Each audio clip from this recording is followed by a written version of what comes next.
A wild horse was found tied and left to die in a blizzard. But what one farmer did next changed everything he thought he'd lost. The storm had already buried half the valley when Jack Murdoch saw it. Something dark struggling in the snow. A horse, bound and bleeding, its eyes filled with the kind of fear that mirrors your own. That night, saving it would mean more than mercy. It would mean saving himself.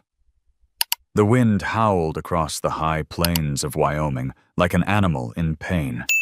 Snow swirled so thick it erased the horizon, turning the whole world into a moving wall of white. Jack Murdoch hunched over the steering wheel of his old pickup truck, eyes narrowed behind fogged glass, the heater long since given up against the cold. He'd spent the day delivering coal to ranches farther north, and by now even his bones ached from the cold. Nights like this always made him remember his wife, how she used to hum while brushing down her mare, the same melody that had followed him into every silence since she'd died 5 years ago. As the truck rounded a bend, the headlights caught something strange, a dark shape, half buried in snow. At first, Jack thought it was debris blown from the ridge. But then it moved. He slowed, leaning forward. The beam of his headlights cut across the storm and found a horse, its legs stretched out, body bound with frayed rope, sides rising in shallow, desperate breaths. For a moment, Jack froze. The sight didn't make sense. No one left an animal out here in weather like this. He slammed the truck into park, grabbed the old knife he kept under the seat, and pushed into the storm. The wind tore at his coat, slicing through his gloves, but he didn't stop. The horse's body trembled violently, the ropes biting into flesh rubbed raw. Its mane, dark and matted, was stiff with ice and blood. Jack knelt beside it, snow crunching under his knees. "Easy now," he murmured, voice almost lost to the wind. "You're not dying out here. Not tonight." He sawed through the ropes, one by one. Each cut released another small gasp of pain. The animal didn't fight. It just watched him, eyes wide and dark, full of a wild fear that reached straight through the storm and into him. By the time he freed the last rope, his fingers had gone numb. The horse tried to rise but fell again, collapsing against the snow. Jack caught its neck, feeling the pulse flutter weakly beneath his hands. "Come on, boy," he whispered. "Stay with me." He looked toward the truck, 30 feet away, uphill, impossible through the drifted snow. Still, he bent his shoulder, hooking his arms around the horse's chest, and began to drag. The weight tore at his back, the wind roaring like an ocean, but he kept moving. Every few feet, he stopped to catch his breath, murmuring words he hadn't spoken to anyone in years. "You're all right. Just a little farther." When he finally reached the truck, he hauled the tailgate down and, with a strength he didn't know he still had, levered the animal inside. The bed creaked under the weight. Jack threw his coat over the horse's trembling body, slammed the tailgate shut, and climbed behind the wheel. His breath came ragged, his face burning from frostbite. For a long moment, he sat there, staring through the windshield, the wipers scraping across a blur of snow. Then, he started the engine. The headlights cut a path through the whiteout, illuminating the trail back toward his ranch. Behind him, in the truck bed, he heard the faint sound of breathing, uneven, but there, still alive. Jack drove slow, careful over the icy road. The storm swallowed the world, and in that cocoon of snow and engine noise, old memories stirred. He saw his wife again. The last time she'd ridden out, her laughter echoing through the valley. He'd told her the weather looked rough, that the hills weren't safe. She'd smiled and said, "You worry too much, Jack. Some things were meant to run free." When they found her horse days later, broken on the rocks, Jack had stopped going near the stables. He'd sold off most of his herd. Only the silence stayed. Now, as the truck rattled down the last stretch of road, he caught his reflection in the mirror. Eyes hollow, jaw tight, and then the faint rise of movement behind him. The horse shifted under the blanket, a low, weak snort cutting through the wind. "Hang on," Jack muttered, pressing the gas. "We're almost home." The snow deepened around his tires. He could barely see the turnoff to his property, the wooden sign half buried under drifts. But he knew the road by memory, by instinct. When he reached the barn, he left the engine running and ran to open the doors. The hinges screamed. Then he returned, heaving the blanket-wrapped horse onto the frozen ground. It hit the dirt with a grunt, eyes rolling white for a moment before going still. Jack knelt beside it, chest heaving, and laid a hand on its flank. The hide was cold, but still shivered under his touch. Alive. Barely. The sound of the front door opening made him look up. His daughter, Lily, stood in the doorway, wrapped in a blanket, her face pale in the storm light. "Dad," she called. "What is that?" Jack turned back to the horse. Snow swirled between them, settling on his shoulders. "It's trouble," he said softly, "and I couldn't leave it there." The wind shrieked outside, slamming the barn doors against their hinges. Jack met his daughter's eyes across the dark, and for the first time in a long while, something flickered behind his tired expression. A small, stubborn spark. "Get the lantern," he said. "We've got work to do." The storm howled on, relentless, but inside that dim barn, a fragile circle of light formed. In it, a man who'd stopped believing in miracles began to fight for one. Lily set the lantern on a nail by the stall, its amber circle trembling as if the light itself were cold. Jack eased, the blanket back from the horse's ribs. Up close, the animal smelled of wet hide and metal, iron from the blood, rust from the ropes. Its breath came in thin threads, a soft fog that bloomed and vanished on the chilled air. Lily knelt, without a word. She had her mother's hands. Steady, careful, already reaching for the old tin pail and a square of clean cloth.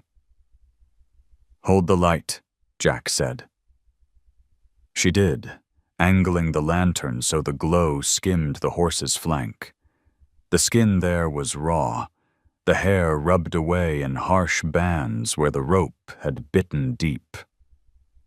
Jack dipped the cloth in warm water and pressed it to the wound. The horse flinched, not with violence, but with a startled twitch that ran the length of its spine. "Easy," he murmured, finding the low register that soothed colts and injured strays when he was younger, before grief dried his voice out like summer grass. They worked in pieces. Lily warmed more water on the pot-bellied stove at the back of the barn, the one Jack kept for winter calving but hadn't lit much these last years. The stovepipe pinged as it woke, smell of old smoke folding into the hay. Snow rattled against the roof, then softened into hush. Jack trimmed the matted hair around the worst gashes with a pocket knife, honed so thin it looked like moonlight. He moved slow, listening, counting breaths, mapping the space between each. 4 heartbeats. Pause. 3. Pause. "Dad," Lily whispered. "Look." On the horse's neck, just beneath the mane, the skin quivered. An ugly welt like a crescent burned into leather. Jack touched it with 2 fingers. The flesh was puckered and hard, a brand of pain more than ownership, but the shape was a letter, sure as ink, a crooked C, the edges shiny where the heat had sealed them long ago. Jack felt something shift behind his ribs, a quiet click, like a lock sliding home. He didn't say the rancher's name aloud. Names invited echoes. They cleaned until the pale water turned a dilute pink.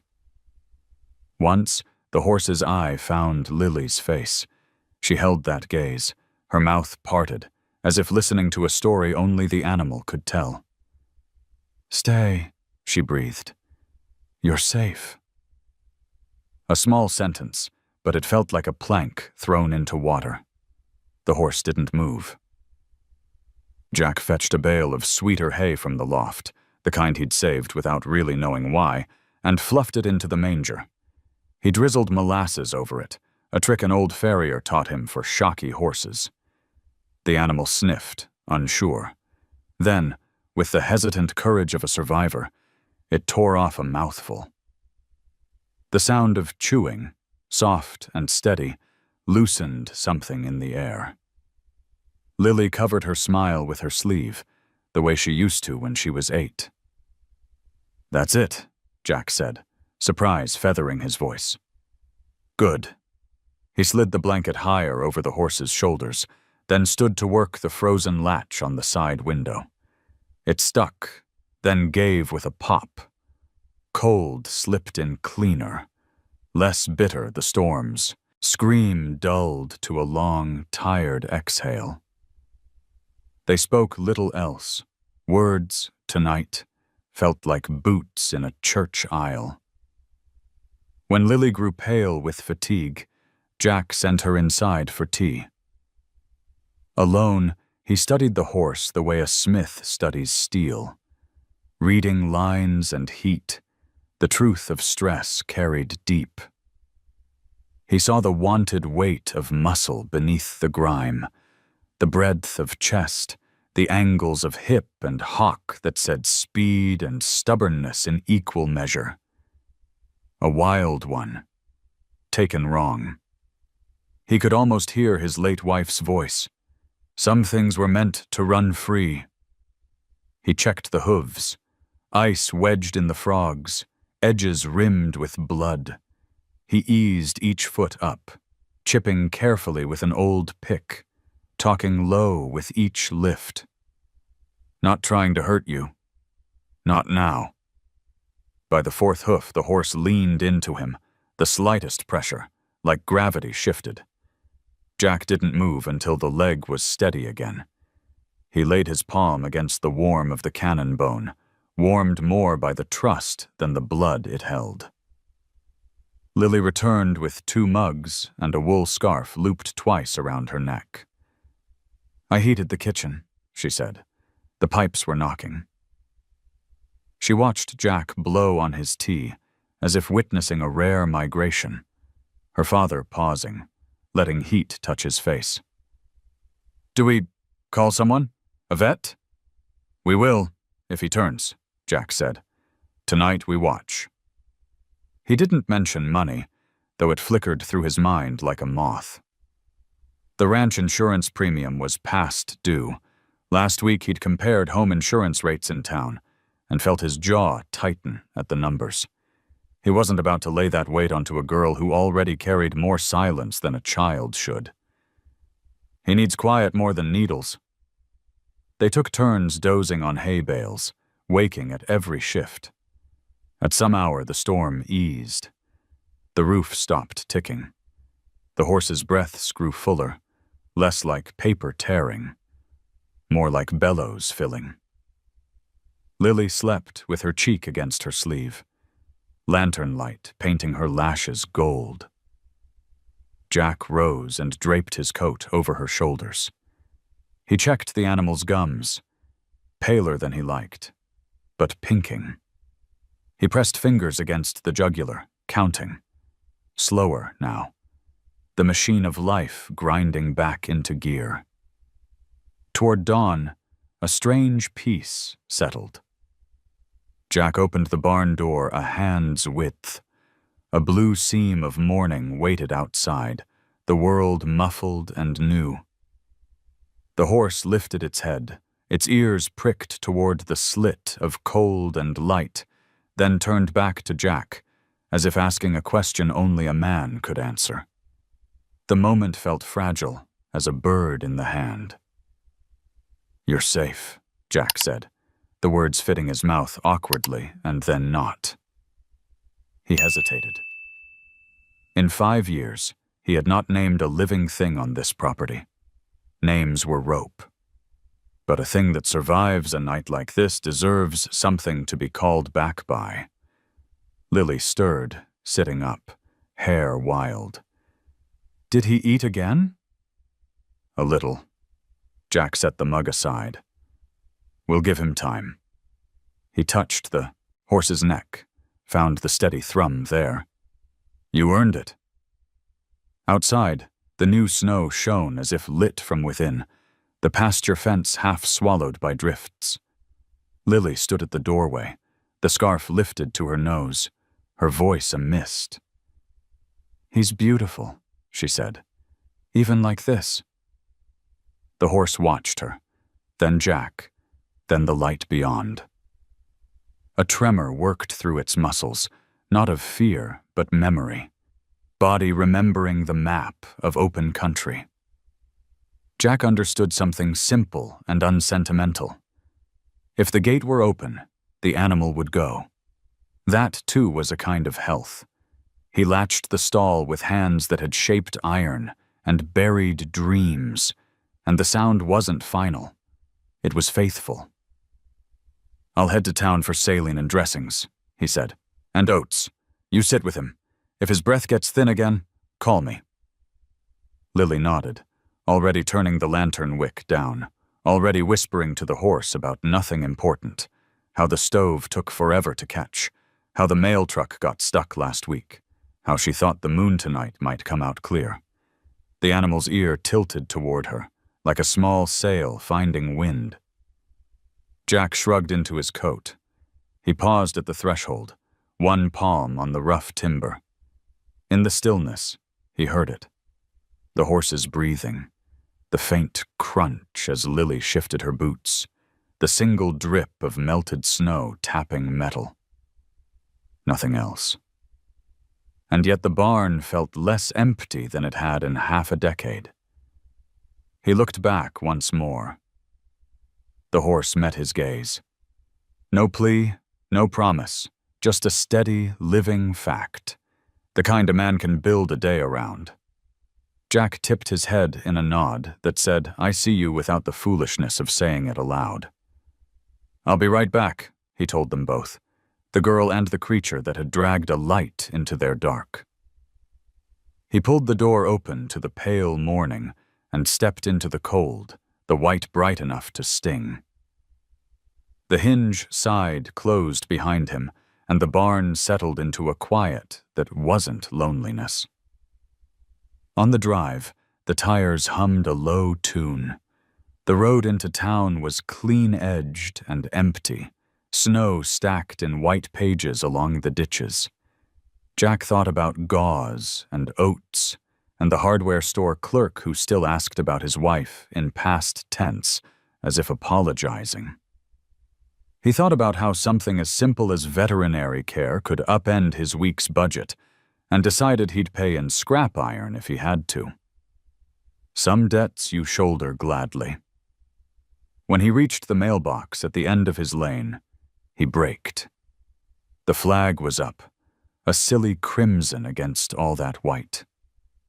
Inside was a thin stack, a feed catalog, a church bulletin, and an envelope from the county with a window that showed his name. He slid the envelope into his pocket without opening it. One thing at a time. Back at the barn, Lily would be talking to the horse in her soft, practical way. Jack pictured the animal's ear turning toward her again, the stall like a hearth without fire. He pressed the accelerator, the truck threading, toward town, toward supplies, toward the long work of mercy that doesn't call itself by any name. He didn't know yet what the brand meant in the larger world, or how far a man might go to take back what he'd thrown away. He knew only this. Breath had steadied under his hand. Eyes had met his and not looked away. That would be enough to carry him to evening. And when evening came, he'd return with what a life needs: saline, bandage, grain.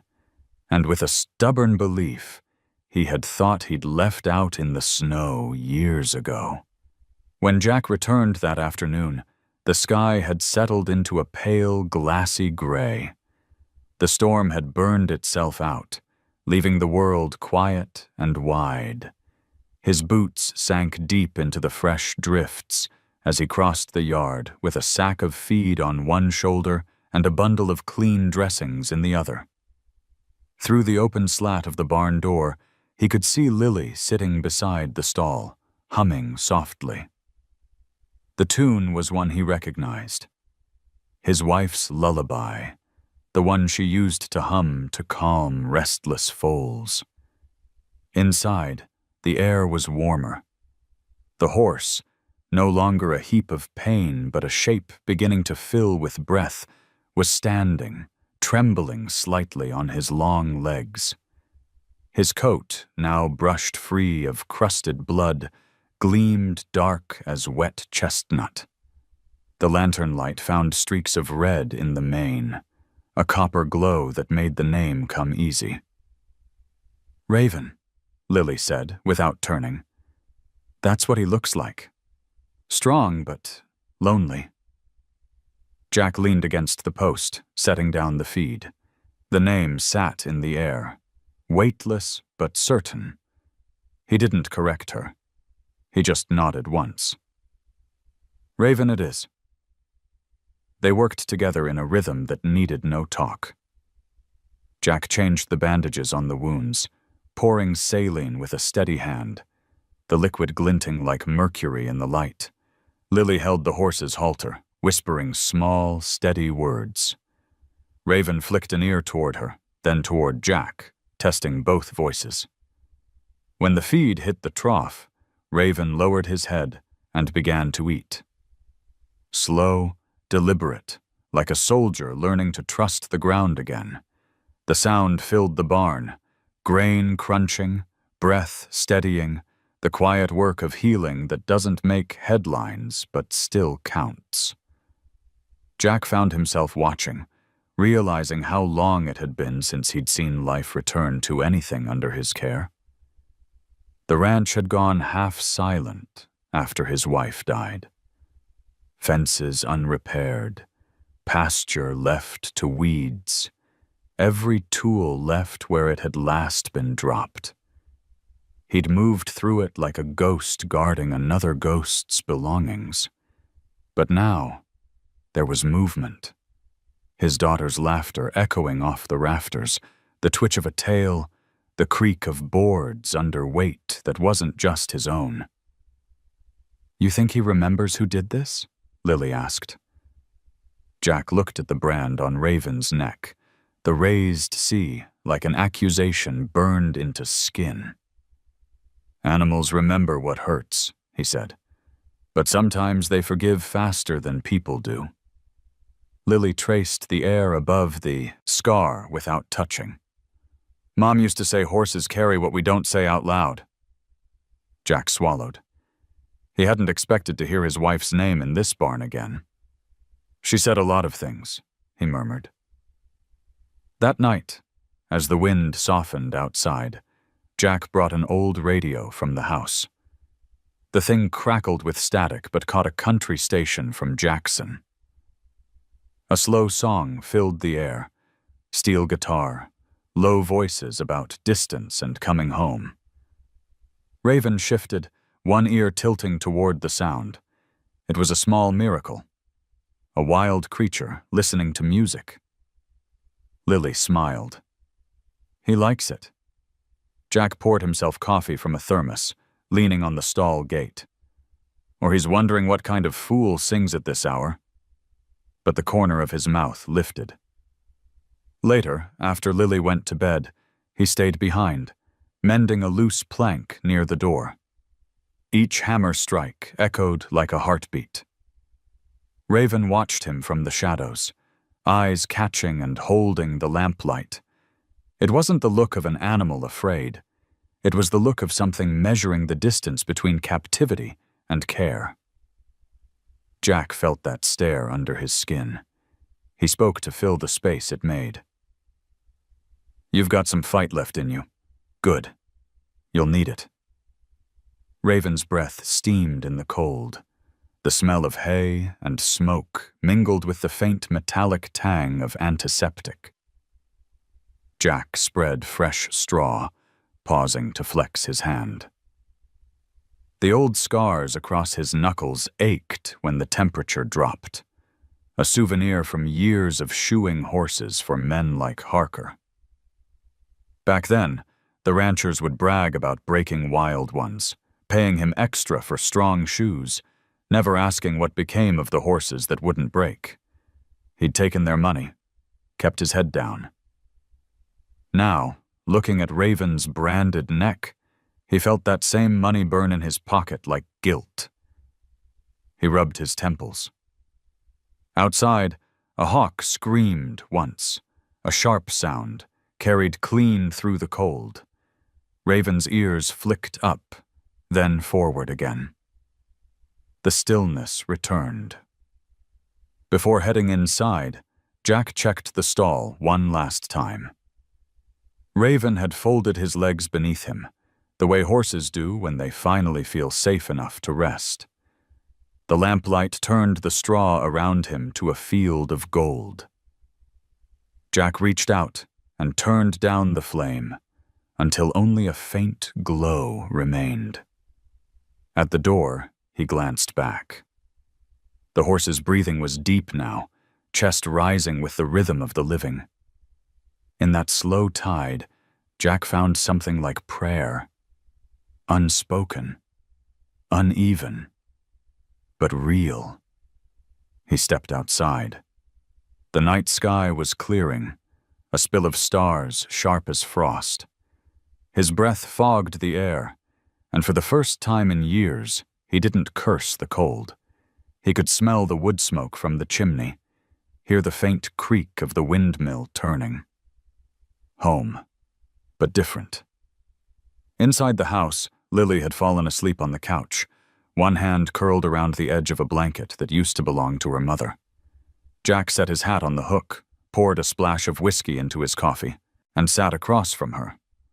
On the table lay the unopened envelope from the county. He looked at it for a long time, then slid it into a drawer. There'd be time for insurance payments and overdue bills tomorrow. Tonight, something else needed tending, something older and harder to name. He leaned back, eyes closing, the low hum of the radio filling the quiet. Outside, in the barn, Raven stirred once, snorted softly, and went still again. Two lives, side by side, breathing in rhythm across the thin wall of a winter night. By morning, the sun came up weak but golden, and the first tracks of a horse in fresh snow curved gently around the yard. Lily found them when she stepped outside to fetch water. They led only a few yards away from the barn door before circling back, as if the horse had tested freedom, then chosen to stay. When she told her father, Jack just grunted. But something eased in his shoulders, like a man remembering how to stand upright again. He went to the barn, opened the gate wide, and watched Raven lift his head. "You can go if you want," he said. The horse didn't move. Jack half smiled. Figured. He closed the gate again, careful, gentle. That afternoon, with the air warming just enough to smell the earth beneath the snow, Jack saddled the truck for a trip into town. There were things to ask about. Feed credit, a farrier's rasp, maybe information about that brand burned into Raven's hide.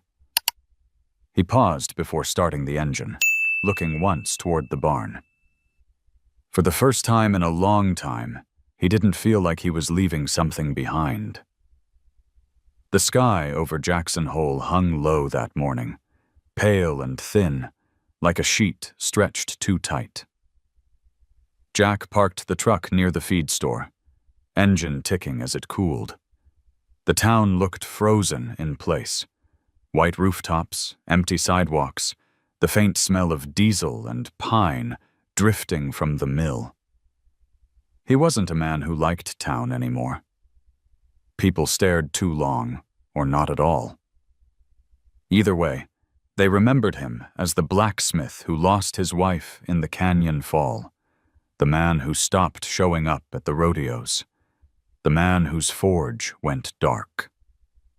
He climbed the steps of the store, the bell above the door ringing once. Inside, it smelled of grain, motor oil, and strong coffee. Behind the counter, Bill Kramer looked up from a newspaper. "Morning, Jack. Haven't seen you in a month." Jack gave a nod, eyes scanning the shelves. "Need antiseptic, salt blocks, and a bag of oats. Got a horse came in rough." Bill grinned, pouring coffee into a paper cup. "You? Taking in a horse again? World's turning then." Jack didn't smile. "Maybe. You still keep the brand registry?" Bill blinked. "For the county, yeah. Why?" Jack reached into his coat and drew the folded scrap of paper where he'd traced Raven's scar. The crude sea glared dark against the white. "Ever seen this?" Bill squinted. "Hell, that looks like Harker's mark. Big ranch out east near Riverton. You don't want trouble with that outfit." "I already have it," Jack said quietly. Bill lowered his voice. "Jack, they deal in auctions, not rescue work. Best let the law handle it. The law doesn't feed what they starve." He paid in cash, took the supplies, and left before Bill could answer. Back in the truck, he sat for a moment, letting the heater fight the cold creeping through his coat. Harker. He hadn't heard the name spoken aloud in years, but it carried weight, the kind that pressed down on a man's conscience. Jack started the engine and turned toward home, tires crunching over ice. By the time he reached the ranch, Lily was waiting on the porch, cheeks pink from the wind. "He's been moving more," she said before he could ask. "I opened the gate a little just to see if he'd walk. He didn't leave." Jack climbed down from the truck, setting the sack of feed at his feet. "Smart horse." Inside the barn, Raven stood alert, ears pricked, eyes clear. The wounds had begun to knit. Jack poured oats into the trough, then unwrapped the bandages to check the healing. The scar of the brand looked angrier today, the edges swollen where old tissue met new. He could almost feel the heat of the iron that had seared it there. Lily hovered beside him. Who would hurt an animal like that? Men who think they own what can't be owned. She frowned. Will they come for him? Jack's silence was its own answer. That night, a full moon rose over the hills, spilling silver through the barn slats. Jack sat on the bench near the stall, cleaning his tools. Old habit, steady work. The rhythmic scrape of the whetstone on steel filled the quiet. Raven watched every movement, nostrils flaring with each metallic spark. When the headlights appeared down the drive, Jack felt it before he saw it. A black SUV rolled through the gate, engine too smooth, lights too bright. Lily's voice called from the house, but he lifted a hand. Stay inside. The vehicle stopped beside the barn. A man stepped out, coat collar turned against the cold, shoes too clean for dirt roads. His smile was wrong before he even spoke. "Evening, Mr. Murdoch.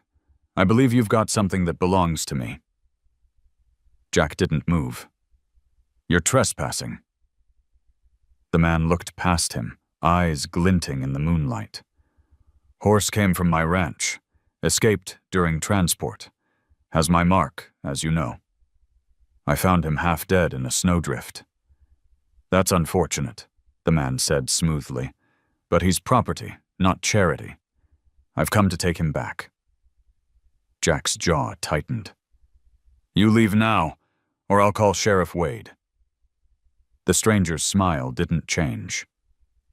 "You think Nora Wade scares me?" He leaned closer, voice low. "Horses like that aren't meant for children's petting zoos. You don't understand the business, Murdoch. Better for everyone if you forget you ever saw him." Jack felt the old heat rising in his chest. The same fire that used to live in his forge.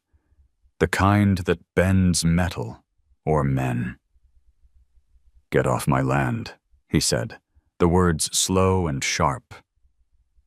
The man's gaze flicked to the barn, where Raven stood watching. "You think you can protect him? He'll bolt the first chance he gets." "Maybe," Jack said, "but not tonight." For a long moment, neither moved. Then the stranger shrugged, adjusting his gloves. "Suit yourself, but you'll see me again." He turned, boots crunching on frozen gravel, and slid back into the SUV. The taillights vanished into the dark, leaving behind only the echo of tires and the faint smell of exhaust. Jack stood there until the sound was gone. Only then did he exhale. Inside the barn, Raven snorted, stomping once, sensing the leftover tension. Jack stepped into the stall, resting a hand against the horse's neck. The muscle there quivered, but didn't flinch. "Looks like trouble knows your name, too," he murmured. Raven's ear flicked, the only answer. When he went back inside, Lily was waiting at the window. "Who was that?" "Someone who thinks money means ownership," Jack said. "Go on, get some sleep." She hesitated.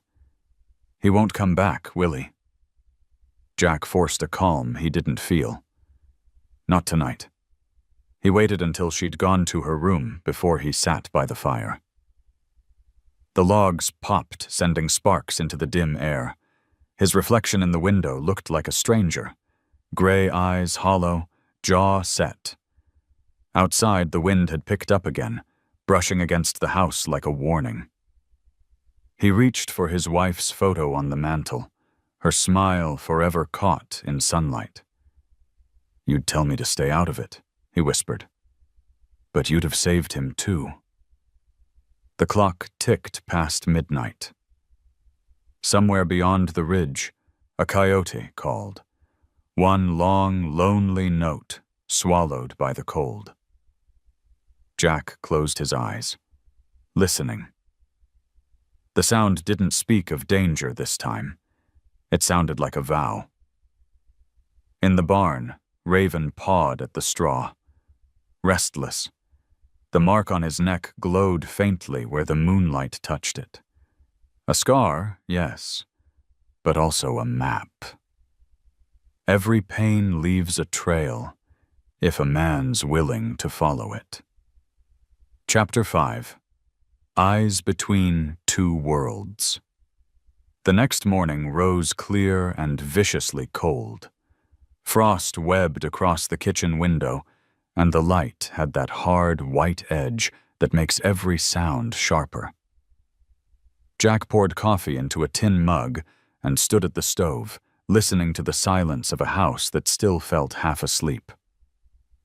Lily came in, hair tangled, wearing her mother's old flannel shirt. "Did he sleep?" she asked. Jack nodded toward the window. "Did better than I did."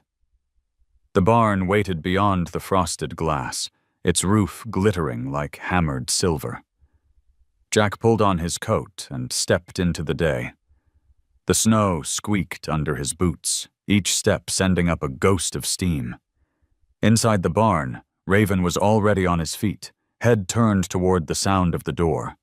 His coat caught the light, deep brown now, that the blood and grime were gone, and his breath smoked in the chill air. "Morning," Jack said. The horse flicked an ear. He filled the bucket with warm water and watched Raven drink, the muscles in the big neck moving like waves under skin. When Lily joined him, she carried a small brush. "He let me touch him yesterday," she said softly.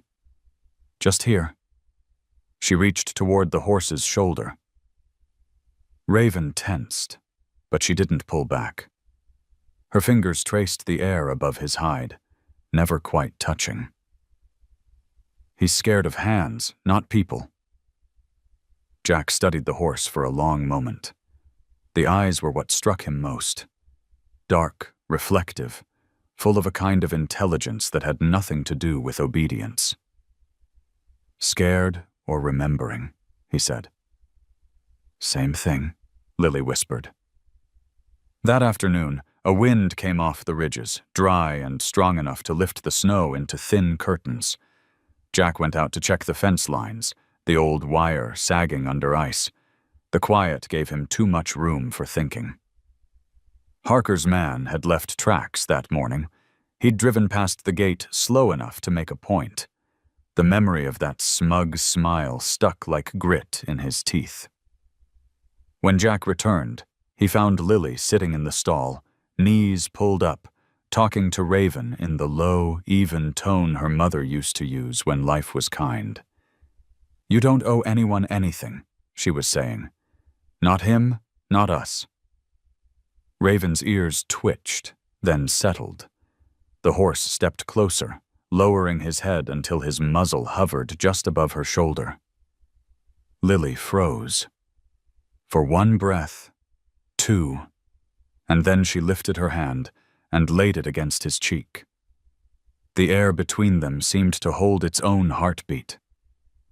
Jack stood in the doorway, the sight tightening something deep in his chest. The girl's hand, the animal's stillness. It was like watching two storms learn each other's rhythm. He didn't speak until Raven stepped back again. "Good work," he said quietly. "I didn't do anything," she said. "Exactly." That night, they left the stall door open, just in case the horse wanted space. Jack sat on the bench outside the barn, the stars sharp and endless overhead. Raven stood half in the moonlight, half in shadow, watching the open field. "You thinking about running?" Jack asked, not expecting an answer. The horse's ears turned toward him, then back toward the hills. "Can't blame you." He looked down at his hands. "Freedom's a fine thing. It's just harder when you've got nowhere to go." Behind him, the door creaked. Lily came out, wrapped in a blanket, her breath visible in the cold. "He's calmer when you talk to him," she said. Jack chuckled without humor. "Most folks say the opposite." "Maybe you just needed someone to listen," she said, sitting beside him. They stayed like that, quiet, watching the horse shift his weight from one leg to the other, his breath a cloud in the moonlight. The barn light behind them flickered once, then steadied.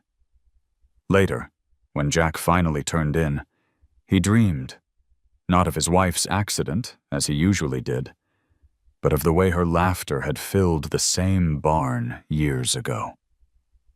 She had stood where Lily now sat, coaxing a wild colt to take sugar from her palm. He remembered how she'd looked over her shoulder and said, "They're mirrors, Jack. They show us what we can't hide." When he woke, the dream clung to him like smoke. He dressed quietly, checked his phone for messages, found none. On the newsfeed, an article headline caught his eye. Wyoming Ranch, under investigation for animal cruelty. The name leapt off the screen. Harker Ranch. No details, just a photo of a long fence disappearing into fog. Jack stared at it for a long moment before closing the app. Maybe justice had a pulse after all. The following evening, the wind changed direction.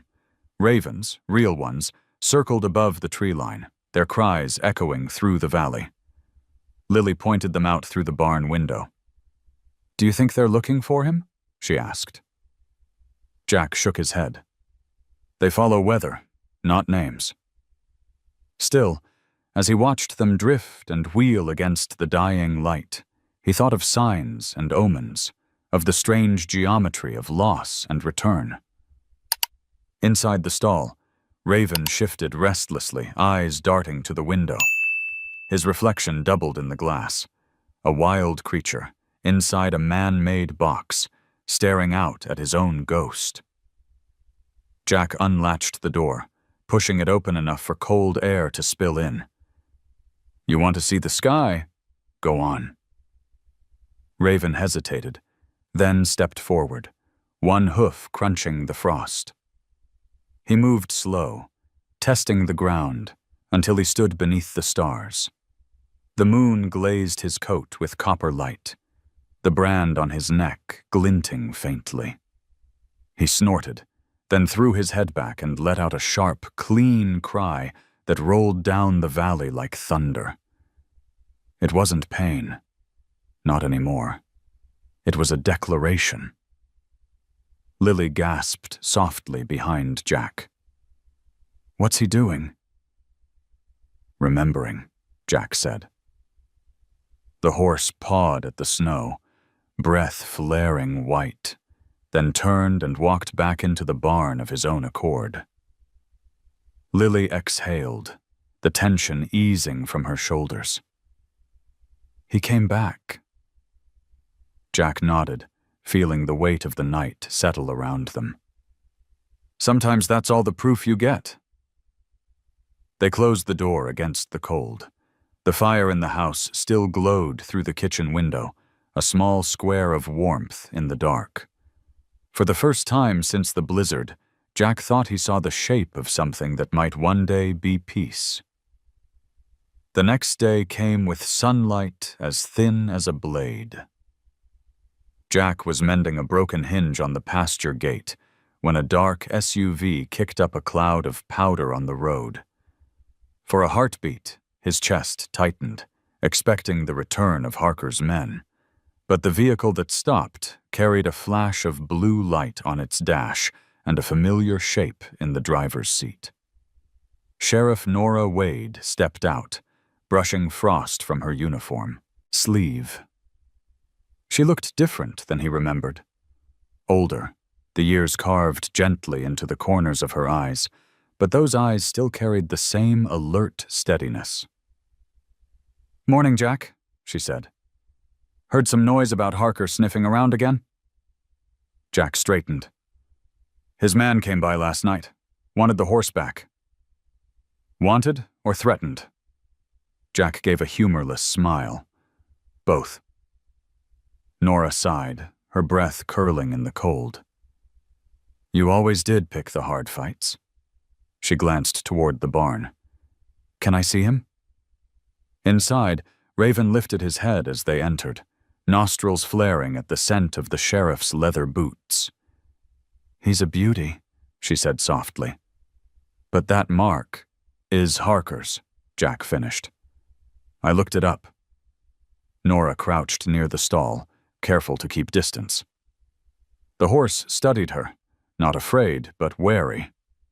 "I can open an investigation, but you know what that means. Paperwork, time, and Harker's lawyers breathing down our necks. He's got half the county in his pocket." Jack leaned against the beam. "And the other half?" "They've got bills, mortgages, a lot to lose." "Same as me," he said. "But I'm not selling my soul for quiet." Nora straightened, brushing hay from her knee. "You haven't changed." "I have, Jack said. "Just not in the direction people like Harker hoped." For a long moment, they stood in the still air of the barn. Outside, the wind moaned through the fences, the sound like an old train whistle carrying across snow.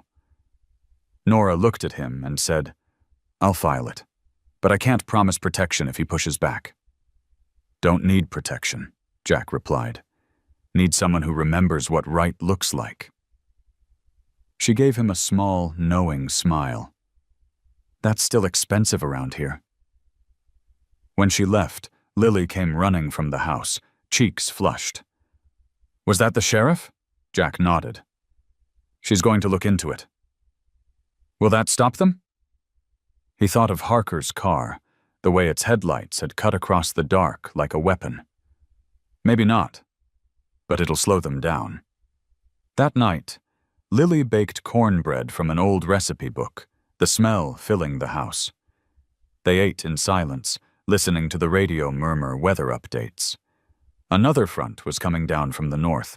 More snow, more cold. Jack thought about supplies, hay, the woodpile running low. He made a note to check home heating repair services in town, but knew he couldn't afford any right now. After dinner, he went to the barn. Raven was restless, pacing the stall. The horse turned when Jack entered, eyes dark and gleaming in the lamplight. "Storm's on its way," Jack said, stroking the coarse mane. "Seems we can't go a week without one."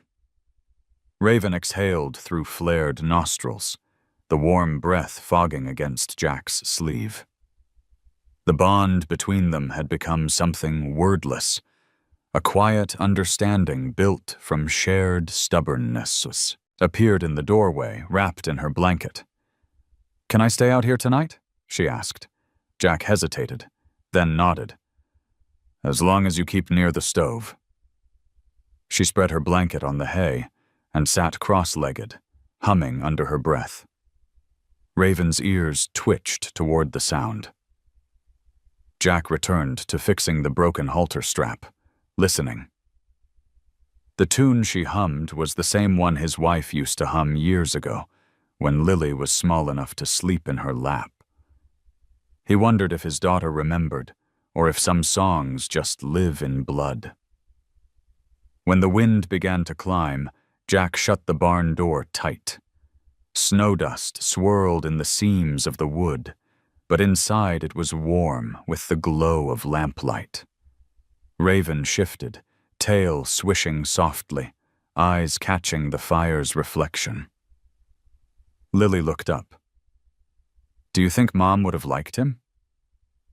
Jack swallowed hard. "Yeah, she would have seen the fight in him." "She always liked things that fought to live," Lily said. "Maybe that's why she married me," he murmured, almost to himself. Lily smiled, small and tired. "Maybe." The night deepened. Jack checked the latch twice before heading inside to rest. When he woke hours later, the wind had gone feral. Through the window he could see the barn lights still burning, a soft yellow pulse in the storm. He pulled on his coat and went out. Snow stung his face, blinding. By the time he reached the barn, the door had come loose, banging in the gusts. Inside, the world was chaos. Raven rearing, eyes wide, Lily standing in the corner shouting, "He's scared of the noise!" Jack grabbed the rope, steadying his footing in the straw. "Easy, boy, easy!" He stepped close, placing a hand on the horse's neck. Raven trembled, but didn't strike. The storm's howl filled the rafters, shaking the whole structure. Jack could feel the animal's heart hammering under his palm, wild and alive. Lily watched, tears cutting clean lines down her dusty cheeks. "He thought you left him." Jack glanced at her, realizing she was right. The memory of being abandoned burned into the creature's nerves, the same way it had burned into his own. He lowered his voice. "I'm here. I'm not going anywhere." The horse stilled, breath ragged, until the only sound was wind and their breathing. Jack felt the tension drain away like water seeping into earth. He rubbed the horse's neck, speaking softly, a steady stream of words that meant nothing but carried warmth. When the storm finally broke, the three of them, man, girl, and horse, stood in the pale quiet left behind. Jack leaned against the beam, exhausted. Lily wiped her eyes, smiling through the tears. "He believes you now." "Maybe," Jack said. "Maybe we both needed to hear it." By dawn, the world outside was buried again, but the barn stood solid, every plank holding. The sheriff's truck tracks had been erased by snow, as if the visit had been a dream. Yet something had shifted. Jack could feel it, in his bones, in the horse's steady breathing, in the soft strength returning to his daughter's eyes. He hung his coat by the stove and looked back at the stall. "We made it through another one," he said quietly. Raven lifted his head, and for an instant the scar on his neck caught the first light of morning, glowing not like a wound, but like a promise. The days that followed blurred together, quiet and brittle, like thin ice over a deep river. Snow melted enough for the ground to show through in muddy patches, and for a brief moment, Jack let himself think maybe winter was giving up. Raven had started to fill out again, his coat shining darker, his muscles showing under the ribs that had once looked like shadows. Lily brushed him every morning before school, and the horse would lower his head toward her shoulder, trusting her more each day. But quiet never stays long in a place where cruelty has roots. It started with a phone call late in the afternoon. Jack had been in the shed repairing an old horseshoe mold when the landline rang, a sound so rare it startled him. He wiped his hands and answered. The line was full of static, then a man's voice. Calm, low, deliberate. "Mr. Murdoch, word is you've got one of ours." Jack's jaw tightened. "Don't know what you're talking about." "Ranchers talk," the voice went on. "You might think a barn out in the sticks keeps secrets, but fences don't stop eyes. You've had your fun, patched up what's broken. But that horse, he's not yours to keep." Jack said nothing. "You've got until sundown," the man said. "After that, accidents happen. Out there, nobody hears a fire until it's too late." Then the line went dead. Jack stood there, the dial tone humming in his ear. Outside, the light was already fading to that red-gray color that meant another cold night. He hung up slowly, then went to the window. Across the yard, Lily was laughing at Raven's stubborn attempt to nibble her sleeve. The sight both comforted and terrified him. He didn't tell her about the call. Instead, he finished his repairs, made dinner as usual, and locked every door. When Lily went to bed, he pulled the rifle from the rack above the fireplace and loaded it quietly. The rhythm of the shells sliding into the chamber sounded too much like a countdown. By midnight, the sky had gone dark as ink, the wind pressing against the house in long sighs. Jack sat by the window with the rifle across his lap. He could see the barn lantern flickering through the frost, steady, brave, like a heartbeat. The first smell reached him before the sound, smoke, faint but sharp, cutting through the scent of snow. Then came the flicker. Orange, quick, wrong. He bolted from the chair, out the door, boots punching through crusted drifts. The barn roof was alight. Flames crawled up the beams like tongues. Raven screamed, a sound that split the night clean in half. Jack hit the door shoulder first. Wood splintering under his weight. The inside was chaos, heat, smoke, shadows jerking in the firelight. Raven was thrashing, eyes wild, the stall gate warped shut by heat. "Easy!" Jack shouted, voice lost in the roar. He grabbed the rope from a peg and looped it around the latch, siege, yanking hard. The wood cracked, but held. Sparks landed on his coat, sizzling holes through the fabric. Then another voice. Lily's. "Dad!" She was in the doorway, eyes wide in the orange glow. Jack's stomach turned to ice. "Get back in the house! I can help! Now!" She hesitated, but another crash overhead sent a beam down between them, showering sparks. She ducked out of sight. Jack coughed, smoke clawing at his throat, vision blurring.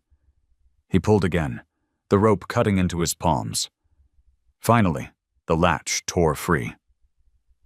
The stall door swung open, and Raven surged forward, almost knocking him off his feet. The horse burst through the smoke, out into the yard, body a blur of dark motion against the fire. Jack stumbled after him, falling to one knee in the snow. The cold bit into his skin, saving him from fainting. He looked back. The barn was a furnace now, roof collapsing inward. He saw movement near the far fence, a truck's taillights disappearing into the trees. "They were here," he gasped. "They did this." Lily ran from the porch, tears streaking her sooty face. "Dad, are you—" "I'm fine. Get back." He turned, scanning the field. Raven stood at the edge of the yard, silhouetted against the fire. The reflection of the flames danced across his coat, turning him almost bronze. For a second, he looked like something ancient and unbreakable. Then he turned and bolted into the darkness beyond the fence. "Raven!" Lily screamed. Jack caught her before she could chase. "No, you can't. He'll find open ground." "But he's hurt." "He'll survive," Jack said, though his voice cracked around the words. By dawn, the barn was nothing but black skeletons and drifting smoke. The snow around it had melted into patches of dark mud, steaming faintly in the cold. Jack sifted through the wreckage in silence.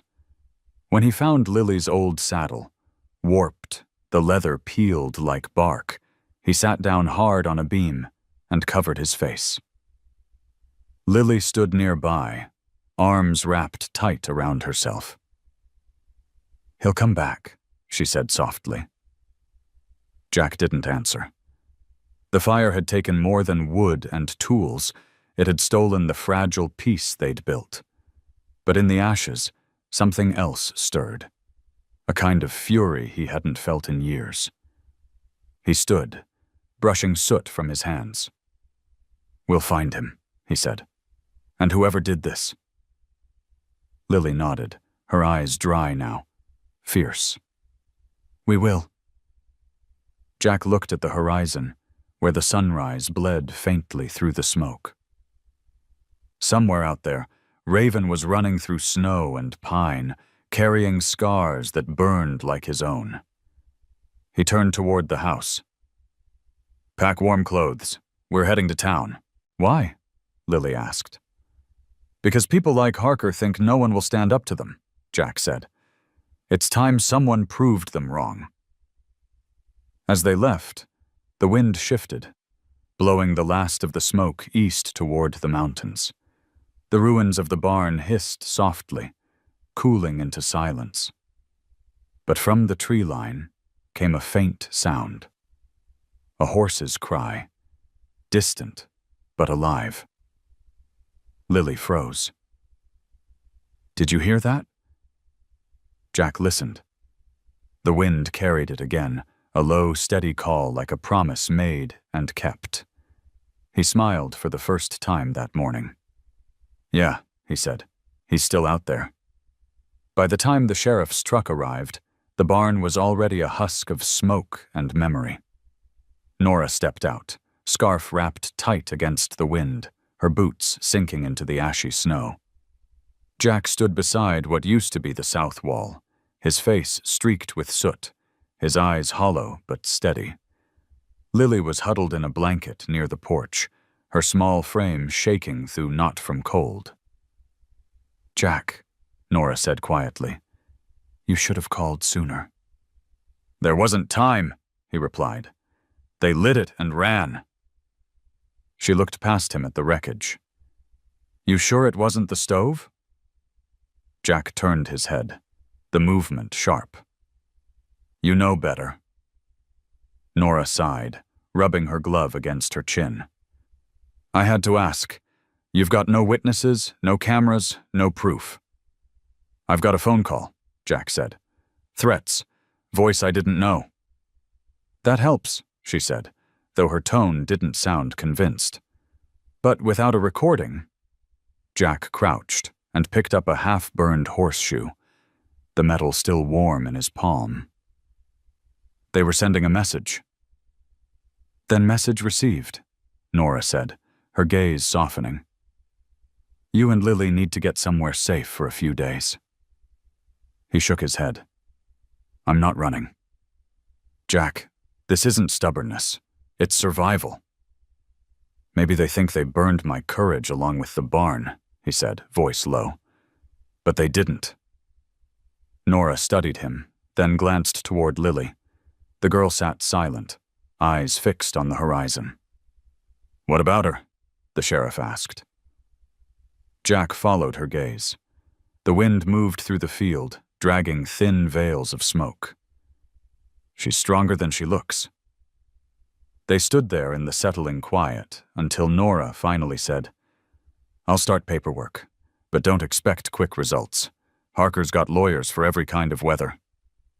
"Then maybe it's time someone brought a storm," Jack said. She left him with that.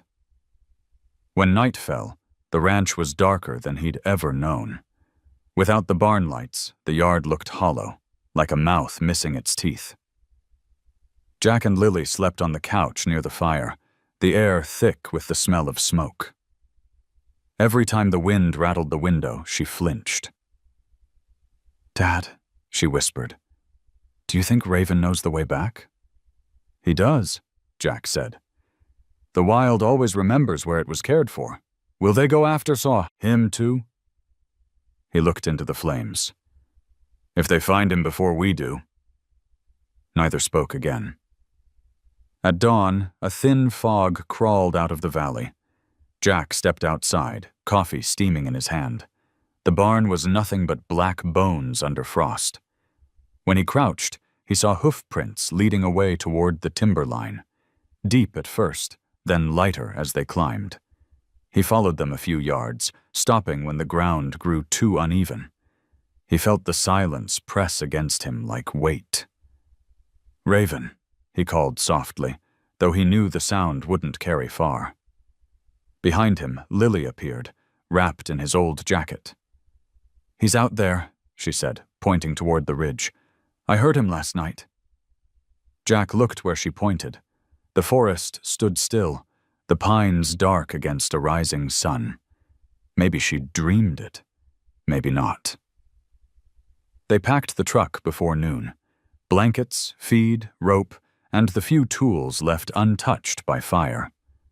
As they loaded the last of it, a shadow fell across the yard. Nora's patrol SUV pulled in again. "Heading somewhere?" she asked. Jack tightened the rope around the feed sack. "Toward the North Ridge. That's where his tracks go." "You planning to bring him back alone?" "I'm planning to make sure he's alive," Jack said, "and maybe learn who thinks they can burn me off my own land." Nora folded her arms. "Harker's boys won't stop. I can't protect you out there." "I'm not asking you to." Her eyes narrowed. "You've got that look again, Jack. The one that ends with trouble and bad headlines."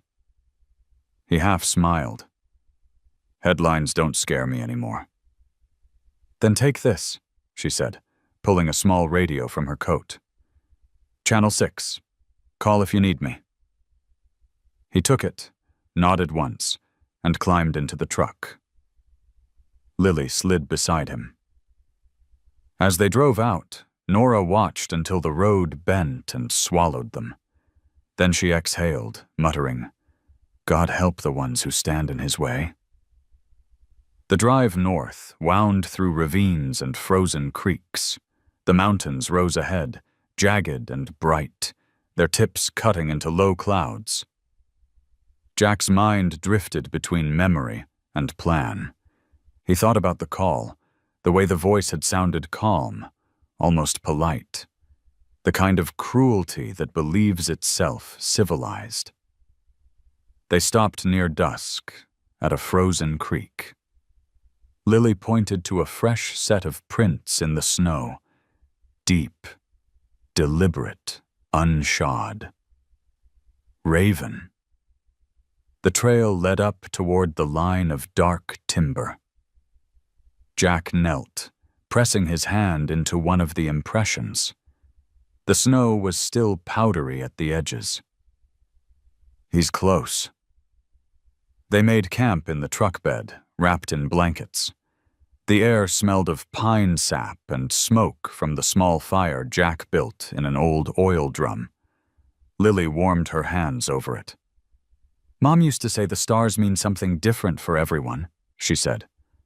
"What do they mean for you?" Jack looked up. The sky was crowded with them, bright and sharp. "Directions," he said. "They tell me where I've been. Not sure they care where I'm going." "Maybe they're watching over us," she whispered. He smiled faintly. "If they are, they've got their work cut out."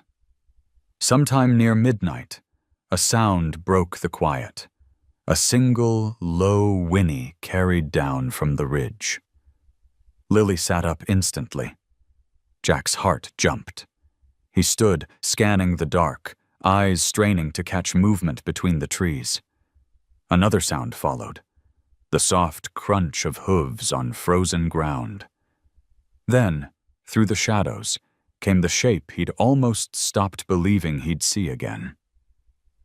Raven stepped into the circle of firelight, steam curling from his nostrils. The horse looked thinner, streaked with ash along his flanks, but alive. "Raven," Lily breathed. Jack moved slowly, hand out. "You made it, boy." Raven stopped a few paces away, tail flicking, eyes bright with wild recognition. Then, as if deciding the distance was no longer needed, he closed it in 3 steps, pressing his muzzle into Jack's chest. The man's breath caught. He wrapped his arms around the horse's neck, feeling the solid life beneath the scars. "You found your way back," he whispered. Lily joined them, laughing through tears. "I told you he would." Jack looked at her, the firelight painting her face gold. "You were right." They stayed like that for a long time, the 3 of them in the circle of warmth and smoke, while the cold world around them went quiet. When dawn came, Jack stood and looked toward the mountains. Somewhere beyond those peaks was Harker's ranch, the place that had branded pain into Raven's flesh and tried to erase anyone who cared. "Ready?" Lily asked. Jack nodded, tightening his coat. "We're not running anymore. We're finishing this." The morning after they found Raven was clearer than any Jack could remember. The air had a strange stillness, like the land itself was holding its breath. Smoke from their fire had drifted away, leaving only the smell of pine and frost. Jack poured coffee from the old tin pot, steam rising in white curls, while Lily brushed ash off the horse's coat. Raven stood quiet, head low, chewing a handful of oats. The brand on his neck caught the sun, a reminder carved by cruelty. Jack touched the mark gently, not to hurt, but to understand. "He's telling us something," he said. Lily looked up. "What do you mean?" That brand, it's proof. Whatever they were doing, they wanted to keep track of him. You don't mark a horse like that unless you're running a system. She frowned. Then we should show it to Sheriff Wade. He nodded slowly. We will. But first I want to see where it came from. They packed their gear into the truck, tied Raven to the rear hitch, and followed the road east toward Riverton, where Harker Ranch sprawled across miles of fenced land. As they drove, the sun climbed higher, turning the snow to glitter. Jack's mind replayed the fire, the phone call, the way Harker's man had smiled like it was all a game. Halfway down the highway, a pickup passed them, heading the opposite direction. Its driver gave a long, deliberate look as they crossed paths. Jack saw the brand logo on the truck door. Harker Livestock and Training. His knuckles tightened on the wheel. By the time they reached the outskirts of Riverton, the sky had dulled again, clouds gathering over the ridges. They stopped at a diner, a squat building painted green and white, the kind where coffee is strong and gossip stronger. Inside, the bell jingled as they entered. Nora Wade was already there, sitting in a corner booth with her hat off, nursing a cup of coffee. She looked up, surprised. Jack? Lily? What brings you to town? Jack slid into the seat opposite her. Evidence. He pulled out his phone, showing a picture he'd taken that morning, the brand close up, the lines clear as a signature. Nora's eyes darkened. That's Harker's mark, all right. I want to see his ranch, Jack said. She shook her head. That's not how it works. You don't just walk in and accuse a man like Harker without a warrant. I'm not accusing, he said. I'm confirming. Jack, she sighed. You've already had one fire. You really want to start another? Maybe that's the only way to make people look. There was a pause between them, heavy as snow on a roof. Finally, Nora leaned forward, lowering her voice. I've been digging. State investigators have had whispers about his operation, something about illegal auctions, selling mustangs out of sanctuaries. Nothing proven. If what you've got can tie him to cruelty or smuggling, it's the break they've been waiting for. Then let's give it to them, Jack said. Slow down, she cautioned. Harker's got guards, cameras, lawyers. You go near that place and they'll make you disappear into paperwork. Or worse. Jack's gaze didn't waver. I'm not looking for permission. Nora leaned back, studying him. You were always a man who couldn't walk past a fight. Fine. I'll buy you an hour. But after that, I'm sending deputies. Lily's hand slipped into her father's. We'll be careful, she said. Don't promise what you can't keep, Nora muttered, standing. They left the diner and turned toward the mountains. The closer they got, the quieter it became. No birds, no cattle, just wind sweeping over snow. When the fence line finally appeared, it looked endless. A metal sign hung crooked on the gate. Harker Livestock. Private property. Jack parked the truck behind a rise. Stay here, he told Lily. I'm not waiting in the car, she said. You are this time. She crossed her arms, jaw tight. You can't keep me safe from everything. I can try. His voice cracked a little, but the tone left no room for argument. She stayed. Jack climbed the fence, boots crunching softly. Raven followed, moving, beside him like a shadow. They reached the ridge overlooking a long barnyard.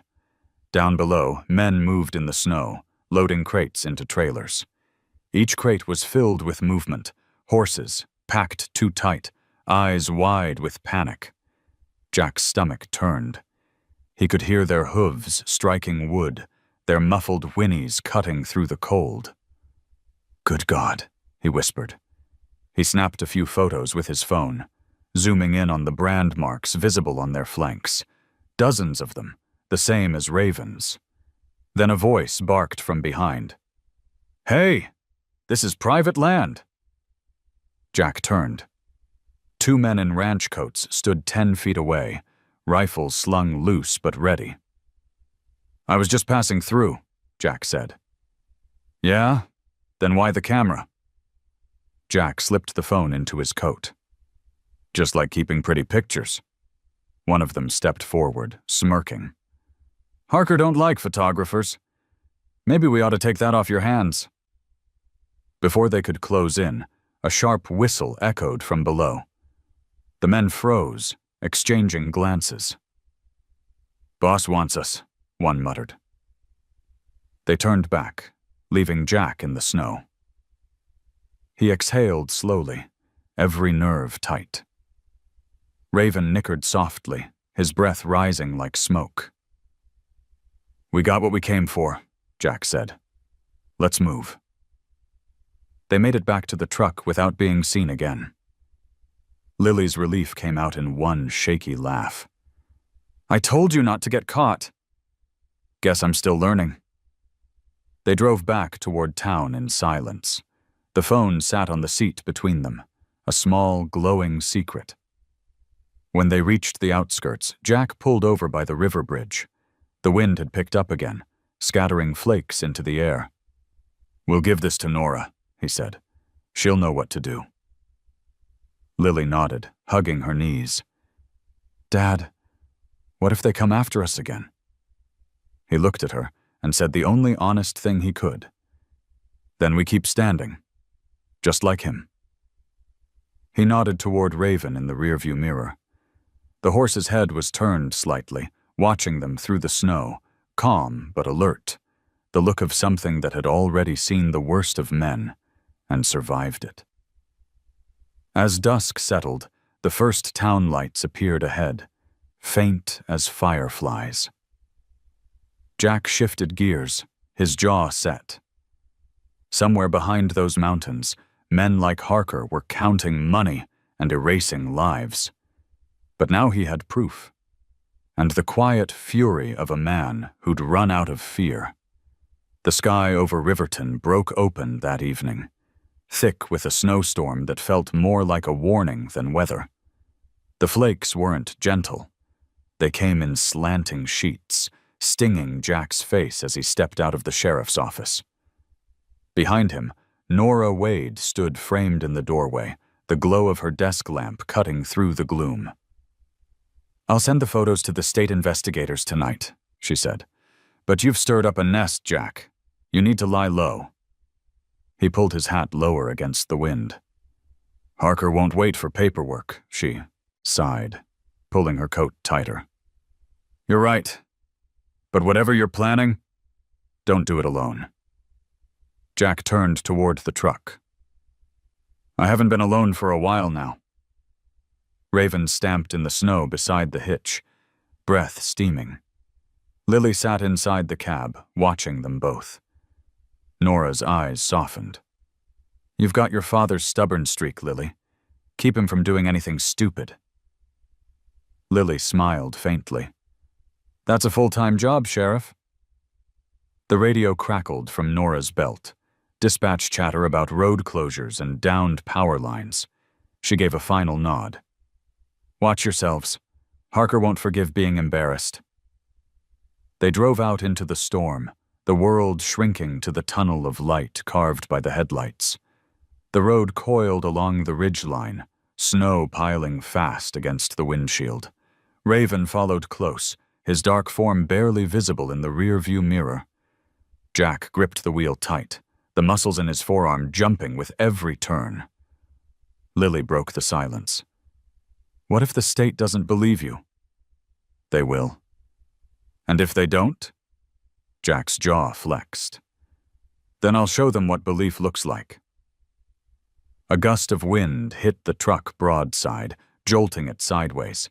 He fought the skid, tires squealing, and managed to keep them on the road. "Easy," he muttered, more to himself than the vehicle. They reached the crest of the ridge just as a pair of headlights appeared behind them. Close, too close. Jack checked the mirror. The lights didn't fall back. "That's not good," he said. Lily twisted around. "Is it Harker?" "Stay down." Jack pressed the accelerator. The truck surged forward, the engine roaring. The pursuing vehicle matched speed. A gunshot cracked through the blizzard, the rear window shattering into frost and glass. Lily screamed. Jack jerked the wheel, the truck fishtailing before finding grip again. "Hang on!" He cut the headlights and veered onto the side trail that wound down toward the valley. Snow blinded them, the world reduced to white chaos. The pursuing headlights followed for a moment, then vanished behind a drift. When the road leveled, Jack slowed, breathing hard. "You okay?" Lily nodded, shaking but unhurt. "What about Raven?" Jack pulled over and jumped out. The wind tore at his coat as he circled to the back. The rope was empty, snapped clean. His stomach dropped. He scanned the darkness, shouting, "Raven!" For a long moment, only the storm answered. Then, faintly, through the roar of wind, came the sound of hooves striking ice. Jack followed it uphill, his boots slipping on the frozen ground. The snow thinned enough for him to see the silhouette. A horse, standing against the white fury, mane whipping, eyes glowing like embers. Raven. The animal turned his head, spotting him, and trotted closer. Jack caught the frayed end of the rope, relief cutting through the cold. "You keep saving me, you know that?" Back at the truck, Lily clutched the rifle he'd given her, knuckles white. "I saw them turn off the main road," she said. "They're heading toward the quarry." Jack followed her gaze. In the distance, dim lights flickered through the snow, headlamps bouncing off machinery and metal. "That's Harker's crew," he said, "probably hiding what's left of their operation." Lily's voice trembled. "You can't go down there." "I have to. If we let them vanish, everything burns for nothing." She grabbed his sleeve. "Then I'm coming too." He looked at her for a long time, seeing the same steel in her eyes that once belonged to her mother. "Stay behind me," he said finally. They moved through the storm, keeping to the tree line. The quarry opened below them like a wound in the earth, floodlights casting hard shadows over a cluster of trucks. Men were loading crates into a trailer, shouting over the wind. Jack raised the binoculars. Inside one of the open crates, he saw movement. Horses, thin and shaking, muzzled and blindfolded. His voice turned to gravel. "They're moving them tonight." Raven pawed at the snow beside him, nostrils flaring. Jack placed a hand on his neck. "Not yet, boy. Not yet." They watched as one of the men approached the trailer. Caleb Harker himself, unmistakable even from a distance. His hair, once perfectly groomed, was slicked back by the wet snow, but his posture was still pure arrogance. He barked orders to his men, gesturing toward the horses. Jack felt something cold and clean slide into place inside him, a kind of focus he hadn't felt since the day he buried his wife. "Lily," he said softly, "call Nora on the radio.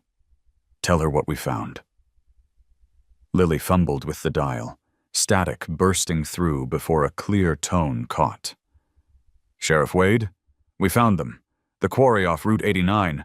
There's—" The signal cut out, replaced by a high squeal. Jack cursed. "They've jammed it." A shout came from below. One of Harker's men had spotted them, pointing up toward the ridge. The floodlights swung in their direction. "Run!" Jack grabbed Lily's hand, sprinting back toward the truck. Shots cracked, snow exploding around their feet. Raven wheeled and bolted beside them, muscles bunching like thunder under his hide. They reached the truck just as bullets ripped through the side mirror. Jack shoved Lily inside, slammed the door, and vaulted into the driver's seat. "Hold on." He gunned the engine. The tires spun, caught, and launched them forward. Raven galloped alongside, keeping pace even as the truck barreled down the slope. The quarry lights vanished behind them, swallowed by the storm. For a few miles, all they could hear was the howl of wind and the relentless rhythm of hooves outside the window. When they finally reached open highway, Jack slowed, pulling the truck to a stop. The adrenaline drained out of him, leaving his hands shaking. Lily leaned her head against the seat, eyes wet. "We can't fight them like this," she said. "They'll kill us." Jack stared out at the endless white stretching ahead. "We're not fighting them alone anymore," he said. They made sure of that. He held up his phone, the camera light still blinking. "I got everything we need." Outside, Raven stood in the snow, sides heaving but proud. The storm began to break, clouds thinning just enough for a thin band of moonlight to slice through. Jack stepped out, walking up to the horse. "We're almost there," he whispered, resting his forehead against Raven's. "One more storm, then we go home." Raven's breath was warm against his cheek. Somewhere far off, sirens began to echo, faint, then growing louder. Nora was coming. Jack turned back to the truck, his daughter waiting, the horse beside him, the storm around them finally losing its teeth. For the first time, the fight didn't feel impossible. It felt inevitable. When morning came, the storm was gone, leaving the world stripped bare. Snow stretched unbroken to the horizon, and the air felt so still that every sound seemed to echo. Jack stood beside the truck, his coat stiff with frost, looking toward the distant mountains where Harker's quarry lay buried beneath the fog. He'd driven all night, following the faint pulse of sirens behind them until the lights of Timber Falls appeared like scattered stars across the valley. Nora met them at the edge of town, her SUV half covered in snow. She stepped out, face drawn from lack of sleep, but sharp with purpose.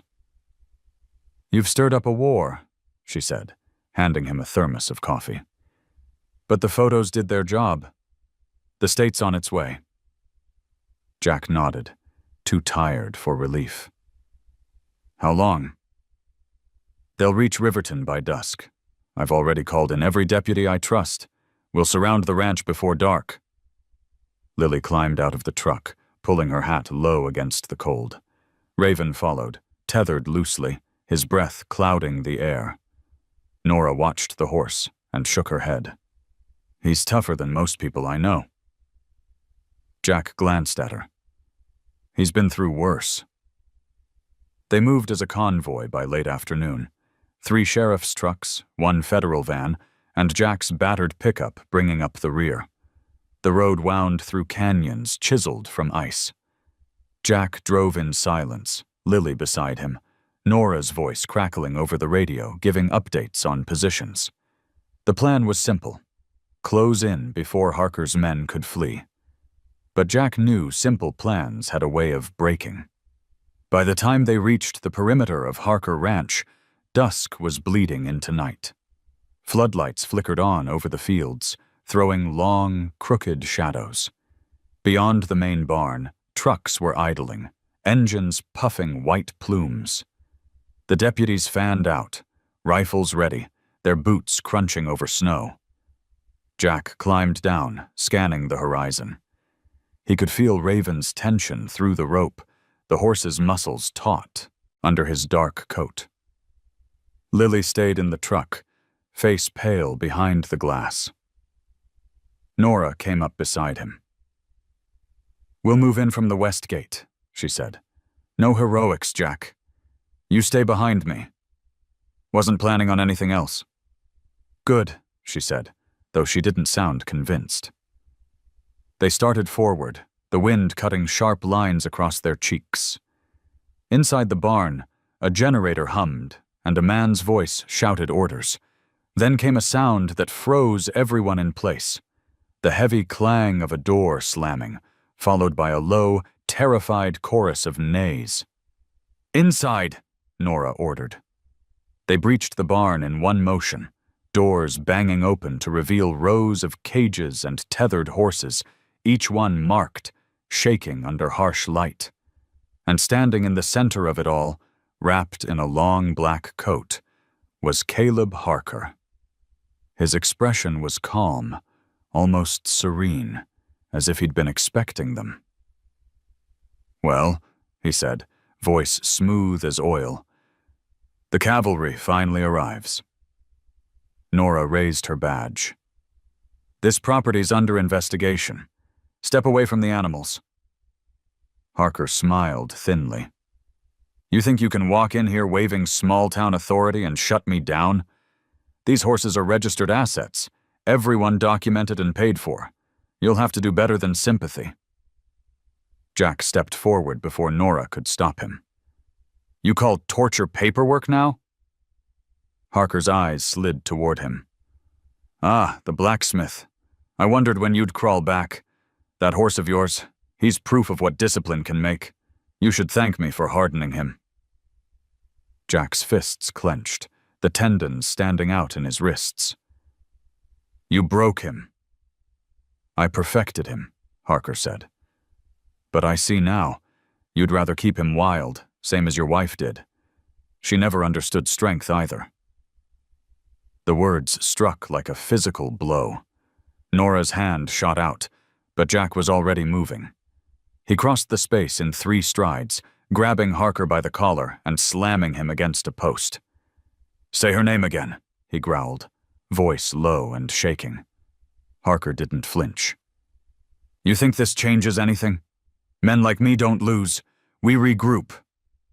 Behind them, Raven screamed, a sound so raw it made the air vibrate. The horse lunged against the rope, hooves striking sparks on the concrete.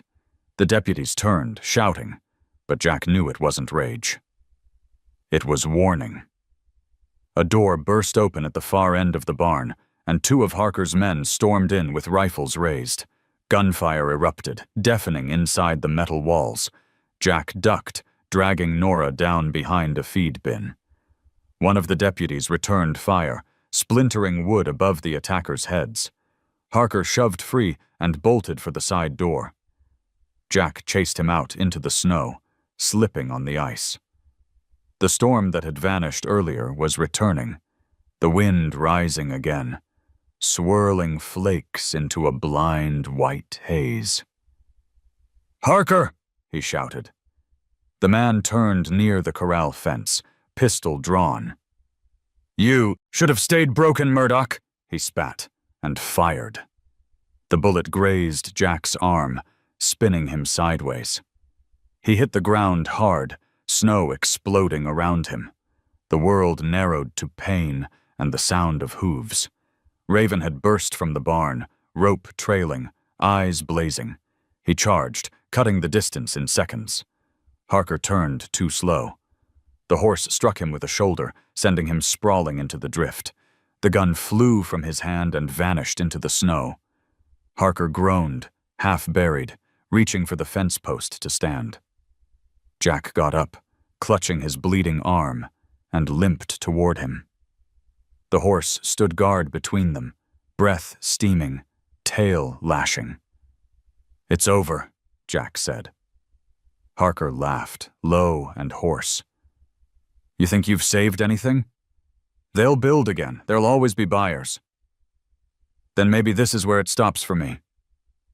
Nora appeared behind him, weapon raised. "Hands where I can see them, Harker." The man sneered, but obeyed, his arrogance cracking at last. Deputies swarmed the yard, shouting commands. Within minutes, the scene dissolved into handcuffs, evidence bags, and the weary sound of victory that tastes more like exhaustion than triumph. Jack leaned against the fence, blood seeping through his sleeve. Nora came over, pressing a cloth to the wound. "You're lucky," she said. "Half an inch closer, and you'd be drinking soup for the rest of your life." "Guess luck finally found me?" Lily ran across the snow and threw her arms around him. "You're bleeding!" "I've been worse," he smiled faintly. "Go check on Raven." The horse stood nearby, chest heaving, his dark coat slick with melting snow. Lily approached, hands trembling, and touched his muzzle. Raven lowered his head until their foreheads met, both breathing in time. Nora watched them, shaking her head. "I've seen a lot of things, but that's something else." "Faith," Jack said quietly. "That's all it ever was." By dawn, the ranch was surrounded by patrol cars, their red and blue lights painting the snow in shifting color. Harker sat in the back of a cruiser, face blank, eyes hollow. Jack watched as they drove him away, the tires crunching over ice. Nora turned to him. "You did good, Jack." He looked toward the horizon, where the first light was breaking through the storm, gold against the silver sky. "We all did," Raven snorted softly beside him, pressing close, as if agreeing. The wind that blew through the valley carried no threat this time, only the sound of freedom. The sun rose slowly over Timber Falls, the light spilling across the frozen valley like gold poured over glass. The storm had spent its last breath during the night, and now the snow lay smooth and undisturbed. No more chaos. No more running. Jack stood on his porch, a mug of coffee warming his bandaged hand, watching the day begin. For the first time in years, the world felt still enough to listen down in the pasture. Raven moved with the quiet confidence of something that had survived the fire and chosen to live. His coat, dark as wet soil, glowed with streaks of copper where the light caught it. He stepped through the snow with deliberate grace, nostrils flaring, each exhale curling into the morning air. Jack found himself smiling without realizing it. Lily came out onto the porch, her breath white against the cold. She leaned against the rail beside him. "He doesn't look wild anymore," she said. Jack sipped his coffee. "No," he answered. "He just looks free." The quiet stretched between them, comfortable and deep. They'd spent the last 2 days giving statements, answering questions, sitting through the slow grind of paperwork. Harker was locked away, and the ranch had been seized by state authorities. The news had already hit the local papers. Illegal horse operation dismantled in Wyoming. The kind of headline Jack used to glance past on the diner counter without thinking. He didn't care about the story. He cared about what was left standing. Nora had stopped by that morning, leaving a folder of photos for evidence. "They'll call it justice," she'd said, "but I call it overdue."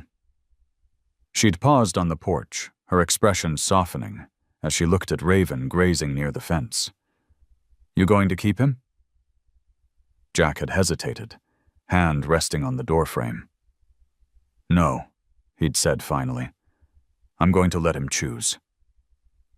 Now, as the morning light thickened, he saw Raven lift his head and turn toward the open gate at the far end of the field.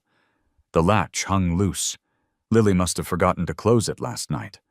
The horse stared at it for a long while, tail flicking, the distance between captivity and wilderness just a few steps away. Lily noticed, too. "Should we go close it?" Jack shook his head. "Let's see what he does." They stood together, watching as Raven took one slow step, then another. He reached the gate, the wind lifting his mane like smoke. For a heartbeat, Jack thought he might bolt, just vanish into the tree line and never look back. But the horse stopped.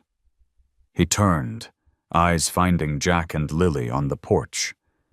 Then, with a deep, rumbling snort, he lowered his head and began to graze near the fence post. Lily laughed softly, wiping at her eyes. Guess he made his choice. Jack swallowed against the ache in his throat. Guess so. Later, when the chores were done, they walked down to the pasture together. The snow squeaked under their boots. Raven met them halfway, breath rising in steady clouds. Jack reached out, resting a hand against the horse's neck. The scar there, the cruel, burned C, had faded to a faint shadow beneath the hair. He ran his thumb over it. Doesn't define you anymore, does it? Raven exhaled, warm against his arm, and leaned closer, enough to make Jack lose balance and laugh, something rough and real that echoed through the valleys. They stood there until the cold began to bite again. Lily tugged at his sleeve. We should head inside. Sheriff Wade said she'd bring by the release papers. Right, Jack said, still looking at Raven. Let's not keep the law waiting. Inside the house, the fire crackled in the stove, filling the air with the smell of pine and ash. Jack sank into his chair, the old one by the window, and looked around at what remained. Photos on the mantel, the half-fixed tools, the quiet hum of a home that was finally his again. He'd rebuilt the barn yesterday, with Nora's deputies helping hammer new beams into place. It wasn't perfect, but it stood straight. That was enough. Lily brought him a folder. The sheriff said you need to sign these. Jack flipped through the pages, seeing his name printed again and again. Statements, ownership transfers, insurance forms for the barn. He laughed softly. Seems there's more paperwork to peace than there ever was to war. Lily sat across from him. Do you think it's really over? He looked out the window, watching Raven paw at the snow, sunlight catching on the horse's mane.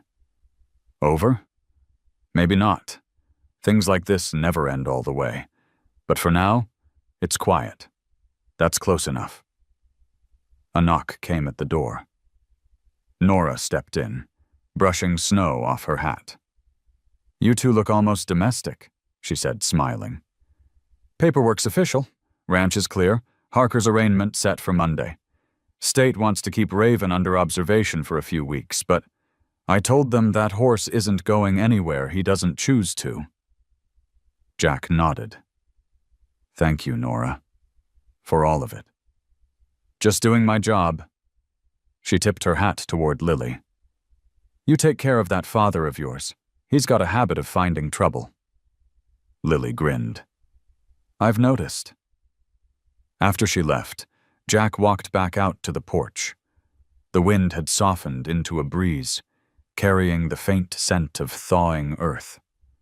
He stood there a long time, watching the sky change colors, pink, then amber, then the pale blue of something new beginning. Raven lifted his head again, eyes following the same horizon. Jack whispered, almost to himself, You did good, boy. You reminded me what a man's supposed to fight for. The horse flicked his ears, as if he understood. When Lily came out a few minutes later, she found her father standing beside Raven in the field, both of them still and quiet, the sun setting behind them in long ribbons of light. It was a picture she knew she'd keep forever, not because it was dramatic or loud, but because it wasn't. Because it was peace. As the first stars appeared, Jack turned toward the house. Come on, he said to Raven, voice low and certain.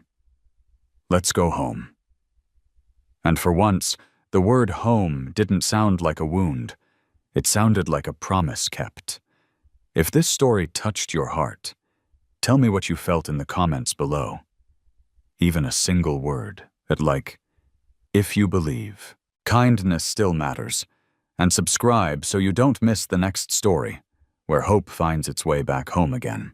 A millionaire mocked a poor man by giving him a dying horse. But what that man did next made the whole town go silent. No one in San Marlo ever forgot the day a broke, dust-covered man walked away from the town fair leading a horse too broken to live. They laughed at him, called it charity, called it madness. But months later, when that same horse returned, strong and proud beside the man everyone had thrown away, no one dared